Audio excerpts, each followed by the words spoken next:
Kalau nate maca teng Fathul Bari niku penjelasannya seperti ini. Sudah menjadi sunnahnya Allah. Itu kalau kebenaran itu mesti populer. Nggih, kalau kebenaran itu populer. Dan sebagian kepopuleran kebenaran itu diucapkan orang-orang yang tidak benar.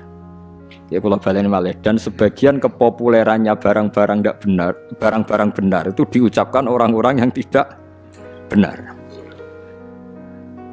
Saniki misalnya Nabi Muhammad ape lahir. Niku pertama sing gosipno niku pendeta Rohibu Bukhairah. Kita mulai kecil diajarin ketika Rasulullah umur 12 tahun Abu Thalib badhe teng Syam dicegat teng Syam teng Syria cara saniki dicegat Rohibu Bukhairah. Niku masyhur. Nggih jarene Rohibu Bukhairah iki sapa? Iki anakku jar. Terus takoki, nah, niki sinten? Iki anakku, sampai 3 kali. Ketika ada indikasi orang itu gak percaya, Abu Thalib sesuk marah. Memangnya salahnya apa kalau anak saya? Niku masyhur jadi. Terus jarene pendeta Bukhairah itu semua alamat Nabi itu ada semua, kecuali anak ini anak kamu. Ya. Itu yang rusak dadi rasido dadi Nabi. Ya. Karena di Syria itu ada pohon nubuah, itu khas.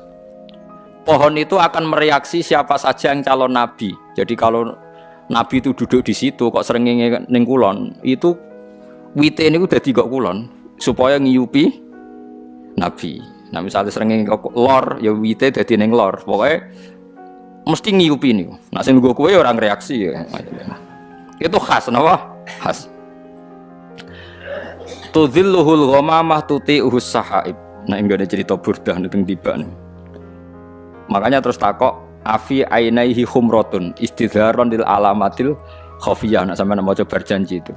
Mripate didelok terus ada alamat khas. Itu semuanya ada. Problem pendeta tadi adalah sayangnya cah iki sitok kok duwe bapak. Mana Abu Thalib sampai jawab 3 kali anaknya itu sayangnya kok anak jenengan. Terus akhirnya Abu Thalib tanya, memangnya kalau anak saya kenapa? Anak ini itu calon nabi akhir zaman. Semua alamat ada, kecuali karena dia punya bapak. Saya kira Abu Thalib cerita, oh ndak itu udah anak saya. Bapaknya mati terus tak rumat. Aku itu pamane. Terus pendeta itu sujud, jangan teruskan ke mana? Palestina terus saniki ke Israel nanti dibunuh orang Yahudi. Terus pulang. Jadi Nabi 12 tahun itu Abu Thalib sudah yakin nak ponakane calon apa? Nabi. Begitu juga orang Yahudi di Medina. Itu sudah menggosipkan nanti ada Nabi akhir zaman. Sampai orang Ansor dengar, kemudian mencari-cari orang itu siapa. Akhirnya orang Ansor ketemu Kanjeng. Itu orang tidak benar semua itu, Bukhairah sama Yahudi. Tapi ciri utama kebenaran tuh orang tidak benar pun akan ngomong kebenaran. Ya sudah seperti itu sunnatullah, sama harus ngakui. Kados Fir'aun itu ngerti nak Musa hebat gara-gara dikandani. Dekne ngipi ada api yang membakar kerajaannya. Lha iku sing nakwil ya bener. Api itu saking pundi? Pokoknya kok kampungnya Bani Israel. Terus jari tukang-tukang sondrone diramal. Oh nanti itu ada bayi lanang songko Israel, Bani Israel maksudnya, sing bakal menghancurkan kerajaan jenengan. Wes akhirnya di kebijakan setiap bayi lelaki dibunuh.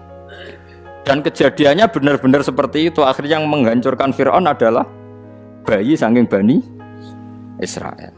Begitu seterusnya. Masih banyak lagi cerita-cerita seperti itu. Mulai misalnya Nabi Yusuf. Nabi Yusuf niku rajane ngipi. Ngipine asine ya lucu, cara mbok tebak ya dadi nomor ngipi. Nah, cara sampean tebak pitu kan pitu wah berarti ndas. Pitune berarti buntut wae repot.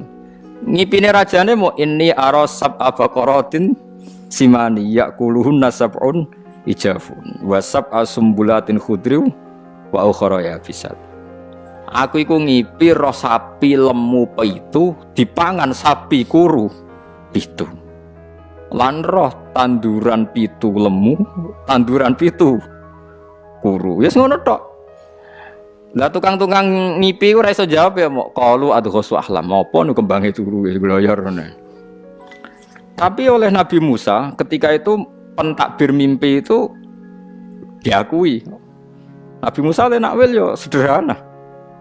Akan ada masa panen 7 tahun dan akan habis oleh masa paceklik 7 tahun. Ternyata raja membenarkan takwilan itu karena raja punya standar untuk membenarkan. Andai kan zaman itu tidak ada standar membenarkan, paling raja pun bilang, wah ngomong, jelas. Tapi raja nopo membenarkan karena zaman itu mimpi itu ya seperti itu. Mulane sampean aja geman nak wili apa berlebihan anti mimpi. Ya kowe nak istikharah kok ketoke terlalu ekstrim ya percaya sithik-sithik. Wong kula di kanca niku melarat badhe nglamar tiyang sugih, keluargane setuju kabeh. Mimpi roh puting beliung calon mertuane. Kodho kula. Wah iku ngentekno donya ayo. Langsung dibatal. Nggih Gus kula batal lho. Lah piye ditakwil piye sedurunge ra tau ngipi ngono.